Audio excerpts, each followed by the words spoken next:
My name is AK. I'm 20 years old now. I was 9 when this incident happened. It happened to me and my grandmother. My grandmother was a professor at a prestigious university. My mother was a businesswoman, and my father worked for a private company. On the day of the incident, my mother was on a 3-day business trip abroad, and my father worked late into the night. My grandmother and I were alone in our 5-story apartment complex. One evening, my grandmother came home from college holding a large Hilsa fish in her hand. It was my favorite fish, so I was excited, but she looked nervous. When I asked her what was wrong, she told me to close the windows and the balcony door because it was evening.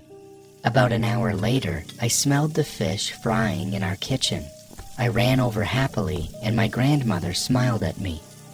As we talked, she noticed a few pieces of fish missing from the plate beside her. She knew I hadn't taken any because I was standing right next to her. She said nothing, but the strange thing continued. Each time she glanced at the plate, more fish would disappear. She waited to see what would happen, and what happened next still makes me cry with horror. A truly black hand, a disgusting hand with dark hair, came through the kitchen window and took a piece of fish.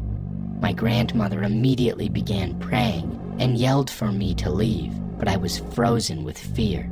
Tears ran down my face. Living on the 5th floor, I knew that hand could not be human. I began having trouble breathing, like something was suffocating me. My grandmother screamed at the black entity and asked it what it wanted. The black hand pointed at the fish. My grandmother decided to give it a piece, but she also knew that if she gave it what it wanted, it might never let go. So she moved closer to the hand, holding the fish, and instead of handing it over, burned the entity's hand with a pair of cooking tongs.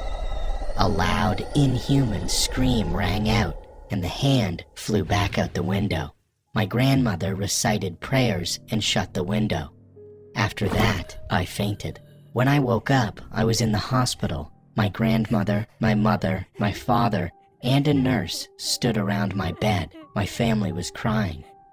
My mother had returned home from abroad quickly. She said that as soon as I fainted, my fever spiked. I was shaking and foaming at the mouth. My grandmother had called the neighbors and taken me to the hospital. The doctors struggled to bring my fever down. I was unconscious for 3 days. Thankfully, I recovered, but that incident is still unforgettable.